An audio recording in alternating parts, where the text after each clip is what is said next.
तुझ्या पवित्र आणि पूज्य चरणी हा भक्त सखा हनुमंत नतमस्तक होतोय. मातृ इच्छा आणि पितृवचनेच्या पूर्ततेसाठी राज वैभवाचा तू त्याग केलास आणि खडतर असा वनवासाचा मार्ग तू स्वीकारिलास. ह्याच वनवासात माझ्या मातेने म्हटल्याप्रमाणे पंपा ठिकाणी तुझी आणि माझी गाठ भेट झाली. तुझ्या चरणाचा दास हा भक्त सखा हनुमंत झाला. तुझ्या जीवनाची व्यथा जाणली. त्या दृष्ट रावणाने पिता मायेचा चौर्य कर्म केलं. त्याच दृष्ट रावणाची लंका या भक्त सखा हनुमंताने घात केली. पुढे मातेच्या मुक्ततेसाठी राम रावण झालेल्या युद्धात माझ्या प्रभूनं त्या रावणाचा शेवट केला. रावणाचा शेवट झाला. राम राज्यात सुरुवात झाली.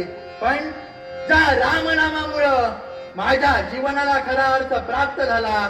त्यात माझ्या प्रभूचं नामस्मरण करावं. श्रीरामा पुरुषोत्तमा जय हरे नारायणा माधवा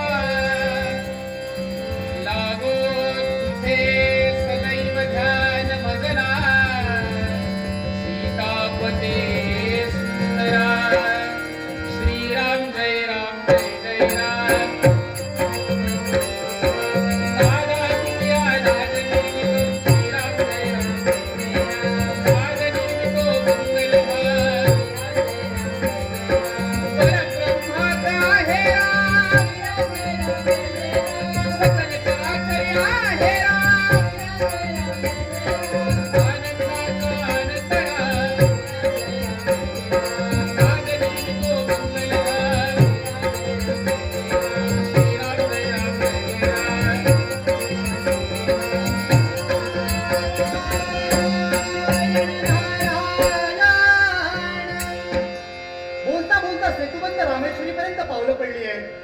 पण सखा हनुमंत राम नामात तल्लीन आहे. पण सखा हनुमंताच्या धनाचं विसर्जन करणं तेवढंच महत्वाचं आहे. त्याच्यासाठी आपण राम नामात तल्लीन व्हावं हेच योग्य. रघुपती राघव रघुपती राघव राजा राम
तुझे प्रेमाचं भेट. पण माझ्या नाही. मला वाटलं तुला कुठं असा मिळा घ्यायचा नसता.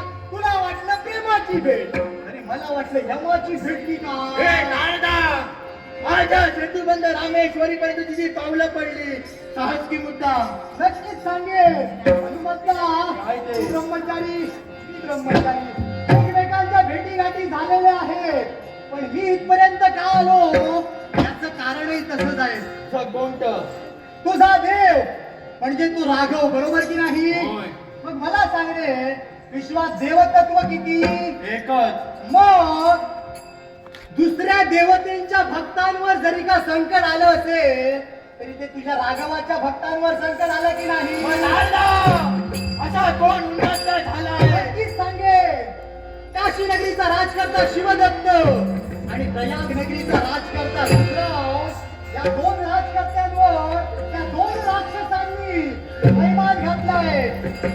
शतग्रीव आणि दुसऱ्या राक्षसाचं नाव विरोचक. आणि हे दोन दैत्य भगवंत झाले आणि त्या संकटाचं निवारण करण्यासाठी त्या मातेने या नारदाला तुझ्यापर्यंत पाठवलं आहे. हे नारदा, आतापर्यंत ज्या वेळी देवतांना माझी गरज भासली त्या वेळी अगदी बरोबर आहे. भक्तांच्या संरक्षणासाठी हा सखा हनुमंत त्यांच्या सहाय्यासाठी मग निघालो.